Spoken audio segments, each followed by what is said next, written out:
Hi everyone, today we'll talk about how to fix or how to solve Tinder kicking you out. To know how to fix or how to solve Tinder kicking you out, you should just go to settings. After that, in this page, we click on apps, default apps, app settings. Here in this page, you will enter to the window of Tinder.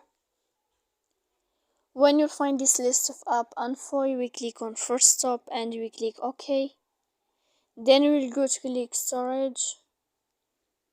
After that, we click clear cache, and in the end you can go to your airplane mode. You can turn on and you can turn off your airplane mode again.